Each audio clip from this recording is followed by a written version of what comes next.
अस्सलामुअलैकुम। मैं अफसर हुसैन। उमर अंसारी जी का यह बयान कितनी ज़बरदस्त है। जो उनके बुज़ुर्गों ने अपने देश के लिए बलिदान दिया, उसके बारे में उन्होंने क्या बताया। बहुत से लोग यह अभी तक जानते हैं कि उनके लोग माफिया हैं, लेकिन ये बहुत कम लोग जानते हैं या मीडिया द्वारा प्रचार होता है कि देश के आज़ादी में जो क्रांतिकारी और देश में क्रांतिकारी जो स्वतंत्रता सेनानी हैं, उनके बारे में बहुत ही कम मीडिया बताती है। तो आइए उनके बयान को सुनते हैं और कुछ मालूमात हासिल करते हैं। माफीनामा अंग्रेजों से लड़ने का काम कांग्रेस पार्टी ने किया था और कांग्रेस पार्टी का कोई दफ्तर और कार्यालय नहीं था। ये जिम्मेदार हैं कांग्रेस पार्टी के, आप पूछ लो इनसे। कोई दफ्तर कार्यालय नहीं था। महात्मा गांधी जी ने कहा कैसे लड़ाई लड़ी जाएगी। मेरे परदादा डॉक्टर अंसारी ने अपनी निजी कोठी दारुसलाम दरियागंज में कोठी नंबर 1 उसको दान देकर कांग्रेस पार्टी को पहला कार्यालय बनाया और वहां से आजादी की लड़ाई शुरू हुई। और हमने गोरे अंग्रेजों को खदेड़ा और खदेड़ के इस देश से बाहर किया। हमने लड़ाई लड़ी। हमारे घर के, हमारे परिवार के 12 लोग स्वतंत्रता संग्राम सेनानी हैं और उसमें महिलाएं भी पीछे नहीं थी। मैं आप लोगों से बताना चाहता हूं, हमारी परदादी लगेंगी जोहरा बेगम, वो जेल गई, कोड़े खाए, यातनाएं झेली और आजादी की लड़ाई में अपनी पूरी भूमिका निभाई और देश को आजाद कराया। जब ये देश आजाद हो गया तो पहली बार पाकिस्तान से जंग हुई।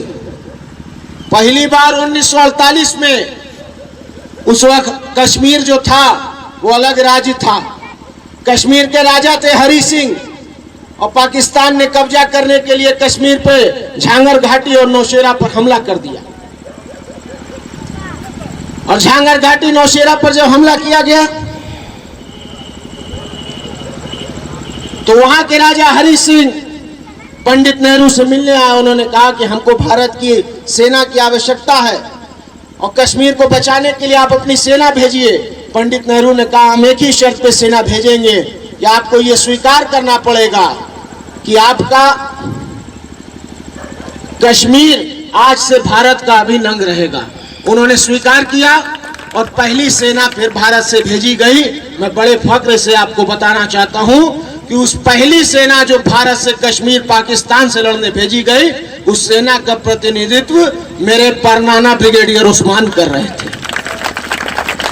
जिन्ना ने ऑफर भेजा, पाकिस्तान से कहा ये ब्रिगेडियर उस्मान आप पाकिस्तान आ जाओ, हम आपको अपनी सेना का सबसे सर्वोच्च पद देंगे और सम्मानित करेंगे।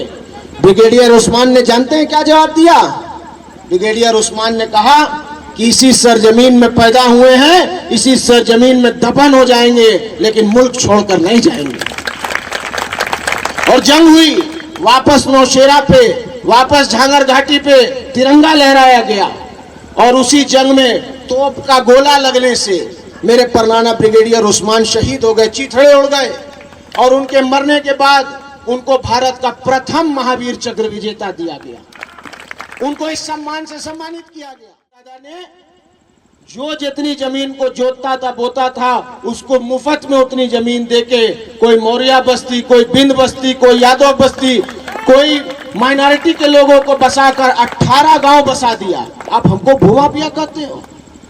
आपको शर्म नहीं आती?